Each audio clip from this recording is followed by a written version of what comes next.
Iran Israel സംഘർഷം രൂക്ഷമായ സാഹചര്യത്തിൽ ഇന്ന് UN സുരക്ഷാ കൗൺസിൽ അടിയന്തര യോഗം ചേരും. ഇസ്രായേലിന് ശക്തമായ പിന്തുണ നൽകുമെന്ന് ആവർത്തിച്ച് അമേരിക്കൻ പ്രസിഡന്റ് ജോ ബൈഡൻ രംഗത്തെത്തി. നിരവധി ഇറാൻ മിസൈലുകൾ അമേരിക്കൻ നാവികസേന നിർവീര്യമാക്കിയതായി പെന്റഗൺ വക്താവ് പാറ്റ് റൈഡർ അറിയിച്ചിട്ടുണ്ട്. 180 മിസൈലുകളാണ് ഇന്നലെ മാത്രം ഇറാൻ ഇസ്രായേലിനെതിരെ പ്രയോഗിച്ചത്. കൂടാതെ ജാഫ ആക്രമണത്തിൽ 7 പേർ കൊല്ലപ്പെട്ടെന്ന സൈന്യത്തിൻ്റെ സ്ഥിരീകരണവും വന്നിട്ടുണ്ട്. സൈനികർക്കും പരുക്കേറ്റതായി ഇസ്രായേൽ അറിയിച്ചിട്ടുണ്ട്. വിവരങ്ങൾ നൽകാൻ ഇന്റർനാഷണൽ ഡെസ്കിൽ നിന്നും ഐസൺ ജോസ് ചേരുന്നുണ്ട്. ഐസൺ, ഈയൊരു ഇറാൻ ഇസ്രായേൽ സംഘർഷം രൂക്ഷമായ സാഹചര്യത്തിൽ ഇന്ന് UN സുരക്ഷാ കൗൺസിലിൻ്റെ അടിയന്തര യോഗം ചേരുന്നുണ്ടെന്നാണ് മനസ്സിലാക്കാൻ സാധിക്കുന്നത്.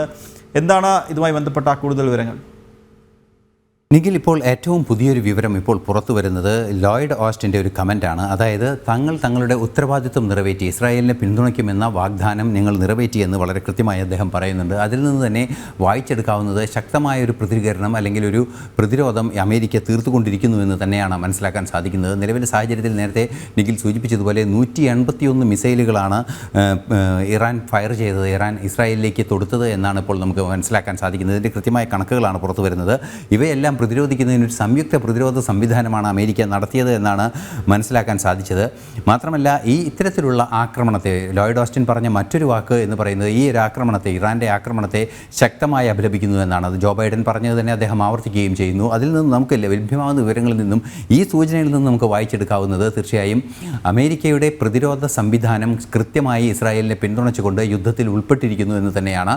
ഇതിൻ്റെ തുടർന്നുള്ള നടപടികൾ ഇന്ന് UN സെക്യൂരിറ്റി കൗൺസിൽ യോഗം കൂടി നടന്ന് അതിൻ്റെ തീരുമാനം കൂടി വരുന്നതോടെ ശക്തമായ ഒരു ആക്രമണത്തിലേക്ക് തന്നെ കാര്യങ്ങൾ നീങ്ങാനുള്ള സാധ്യതയുണ്ട്. കാരണം നമുക്ക് അറിയാവുന്നതാണ്, നേരത്തെ നമ്മൾ പലതവണ സൂചിപ്പിച്ചതുപോലെ തന്നെ ഇസ്രായേലിൻ്റെ ഈ യുദ്ധം ആരംഭിക്കുന്ന രാജ്യമേത്, അന്താരാഷ്ട്ര തലത്തിൽ യുദ്ധത്തിലേക്ക് കൊണ്ടുപോകുന്ന രാജ്യത്തെ തീർത്തും ഒറ്റപ്പെടുത്തുക എന്ന കൃത്യമായ നിലപാടാണ് ഐക്യരാഷ്ട്രസഭ സ്വീകരിക്കുക, ഐക്യരാഷ്ട്ര സംഘടനയുടെ നയമായി സ്വീകരിക്കപ്പെടുക. അതുകൊണ്ട് തന്നെ നിലവിലെ സാഹചര്യത്തിൽ നേരത്തെ വരെ, അതായത് ഇന്നലെ വരെ ഇതൊരു ഇസ്രായേലിൻ്റെ ഒരു ആഭ്യന്തര പ്രശ്നം, അതിർത്തി കടന്നുള്ള ഒരു ഭീകരവാദത്തെ പ്രതിരോധിക്കുന്ന പ്രശ്നം മാത്രമായിരുന്നു ഇസ്രായേലിൻ്റേത് എങ്കിൽ ഇന്നത് ഒരു അന്താരാഷ്ട്ര പ്രശ്നമായി വളർന്നിരിക്കുന്നു. ഇറാൻ എന്ന ഒരു രാഷ്ട്രം ആക്രമണത്തിന് മുതിർന്നിരിക്കുന്നു എന്നതാണ് യാഥാർത്ഥ്യം. അതുകൊണ്ട് തന്നെ ഇതൊരു അന്താരാഷ്ട്ര പ്രശ്നമായി എസ്കലേറ്റ് ചെയ്തു എന്നതാണ് നിരീക്ഷകരെല്ലാം തന്നെ ചൂണ്ടിക്കാണിക്കുന്നത്. ഈ ഒരു പശ്ചാത്തലത്തിലാണ് വലിയൊരു പ്രതികരണം ഈ അമേരിക്കയുടെ ഭാഗത്തു നിന്നുണ്ടാകുന്നത്. ഇന്നലെ തന്നെ കൃത്യമായി പിന്തുണയ്ക്കുമെന്ന് അറിയിച്ചിരുന്നു. ഇന്ന് പിന്തുണ നടപ്പാക്കിയെന്നും ലോയിഡ് ഓസ്റ്റിൻ പറയുമ്പോൾ ഒരു ആക്രമണത്തിനുള്ള പ്രതിരോധം തയ്യാറാക്കി കഴിഞ്ഞു എന്ന് തന്നെ കൃത്യമായി അതിൽ നിന്ന് വായിച്ചെടുക്കാൻ സാധിക്കാം.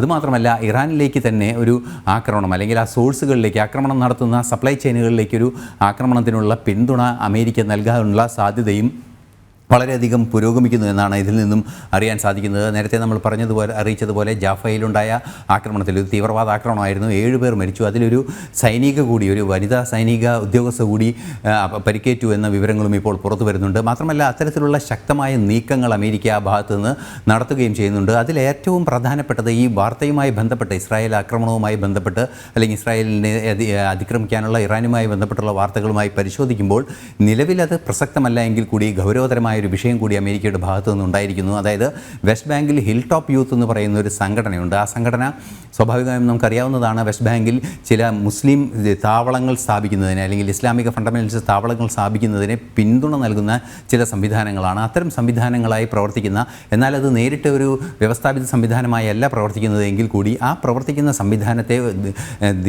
ഉപരോധിക്കാനുള്ള നീക്കം അമേരിക്കയുടെ ഭാഗത്തു നിന്നുണ്ടായിരിക്കുന്നു. അതിനർത്ഥം തീർച്ചയായും നമുക്കറിയാവുന്നതാണ്, ഇസ്രായേലിനെതിരായ ഒരു സംവിധാനത്തെ ഒരുക്കുന്നതിനുള്ള നീക്കത്തെ ഉപരോധിക്കേണ്ടത് ഒരു യുദ്ധതന്ത്രമാണ്, അല്ലെങ്കിൽ അതിനെ പ്രതിരോധിക്കേണ്ടത് ഒരു യുദ്ധതന്ത്രമാണ്.